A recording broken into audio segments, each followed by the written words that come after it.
हम कर रहे थे राष्ट्रपति के चुनाव। फ्रांस का विधानमंडल, उसकी रचना और कार्य किया। फिर इसके बाद इसका निर्वाचक गण के बारे में जाना हमने। फिर आगे इसका जो विषय है, जो बाद इसकी जो है निर्वाचक गण में क्या है, सदस्य संख्या के बारे में बताया। शासन से जुड़े प्रतिनिधियों की प्रधानता होती है, संसद की सीमित शक्तियां होती हैं, और लास्ट पॉइंट है वाद विवाद और मतदान। यानी कि वाद विवाद होता है जो क्या है, फ्रांस की संसद को वार्षिक बजट पर वाद विवाद और मतदान करने के लिए 70 दिन का समय दिया गया है। यह अवधि बीत जाने पर सरकार अध्यादेश जारी करके उस बजट को लागू कर सकती है। अन्य विधेयकों के मामले में सरकार अपने उत्तरदायित्व की शपथ लेकर गिलेटन की प्रक्रिया लागू कर सकती है। गिलेटन क्या होता है, इसके बारे में हम जानकारी बताते हैं। क्या जानकारी लेंगे गिलेटन की? गिलेटन का क्या अर्थ है कि फ्रांस के ऐसे यंत्र के लिए यह शब्द युक्त होता था जिससे किसी का सिर काट देते थे। लाक्षणिक अर्थ में यह संसदीय प्रणाली के अंतर्गत वाद विवाद को बीच में ही काटकर खत्म कर देने की विधि का संकेत। गिलेटन किसे कहते हैं? जब वाद विवाद प्रक्रिया हो रही होती है तो उसमें बीच में ही वाद विवाद को काटकर खत्म कर देने का संकेत देना गिलेटन कहलाता है। जब किसी विधेयक पर वाद विवाद लंबा खिंच रहा हो तो सरकार यथाशीघ्र निर्णय चाहती हो तो इस प्रक्रिया के अंतर्गत सरकार के कहने पर इस विधेयक को अनेक परीक्षों में यानी कि अनेक इच्छाओं में बांट दिया जाता है। फिर आगे दिया है निंदा प्रस्ताव। निंदा प्रस्ताव भी कई बार पारित किया जाता है। निंदा प्रस्ताव का क्या अर्थ बताया है? संसद के निचले सदन में प्रस्तुत किया जाने वाला यह प्रस्ताव जिसमें सरकार की विशेष नीतियों या कार्यवाहियों की निंदा की जाती है। इसमें सरकार के विरुद्ध स्पष्ट आरोप लगाए जाते हैं। अब ये पीछे हमने किया फ्रांस का निर्वाचक गण, और उसके बाद आगे हम कर रहे हैं कार्यपालिका। इसकी क्या है?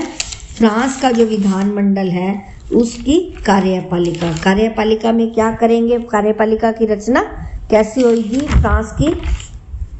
फ्रांस की कार्यपालिका पर्याप्त शक्तिशाली मानी जाती है। इसकी शक्ति का प्रयोग राष्ट्रपति और प्रधानमंत्री मिलकर करते हैं। वहाँ सार्वजनिक वयस्क मताधिकार के आधार पर राष्ट्रपति का प्रत्यक्ष चुनाव होता है। चुनाव जीतने वाले उम्मीदवार को पूर्ण बहुमत प्राप्त होना चाहिए। इसमें क्या बताया है कि जिसे पहला स्थान प्राप्त होता है उसे राष्ट्रपति चुन लिया जाता है। जिसे पहला स्थान प्राप्त होता है उसे राष्ट्रपति चुन लिया जाता है। संविधान के अनुसार अनुच्छेद 5 के अंतर्गत राष्ट्रपति संविधान के संरक्षक की भूमिका संभाल लेता है। फिर प्रधानमंत्री के चयन का अधिकार भी उसे होता है। वह मंत्रिमंडल और मंत्री परिषद की अध्यक्षता करता है। वह सरकारी विधेयक यानी कि सरकारी बिलों पर वह हस्ताक्षर करता है। विदेशी संधियों के लिए वार्ता चलाता है। परिप्रेक्षा के लिए पहल करता है। परिप्रेक्षा क्या है, इसका अर्थ हम जानेंगे कि परिप्रेक्षा क्या होती है। प्रतिनिधि लोकतंत्र के अंतर्गत वह प्रक्रिया यानी कि लोकतंत्र जो चल रहा है उसमें वह प्रक्रिया जिसमें सार्वजनिक महत्व के किसी प्रश्न पर जनसाधारण से मतदान कराया जाता है। इससे मतदाता अपने प्रतिनिधि नहीं चुनते बल्कि प्रस्तावित नीति, कानून या कार्यवाही के पक्ष या विपक्ष में अपनी राय देते हैं। यानी कि दूसरों की इच्छा जो होती है उसमें राष्ट्रपति उसकी दूसरों की इच्छा लेता है तो उसे परिप्रेक्षा कहते हैं। फिर आगे है इसकी न्यायपालिका। इसकी न्यायपालिका में क्या करेंगे? इसके पहले हमने किया विधानमंडल, फिर कार्यपालिका, अब है न्यायपालिका। फ्रांस के संविधान में एक संविधान परिषद की व्यवस्था की गई है जो मोटे तौर पर अमेरिकी सर्वोच्च न्यायालय से मिलती जुलती है, और न्यायिक पुनर्निरीक्षण के क्षेत्र में इसकी शक्तियां बहुत सीमित रह जाती हैं। न्यायिक पुनर्निरीक्षण क्या होता है? लिखित संविधान के अंतर्गत किसी उच्च या सर्वोच्च न्यायालय में यह शक्ति कि किसी नियम, कानून आदेश या कार्यवाही को संविधान की व्यवस्थाओं या निहित सिद्धांतों की दृष्टि से परख कर संविधान या उसकी मूल चेतना के विरुद्ध घोषित करना।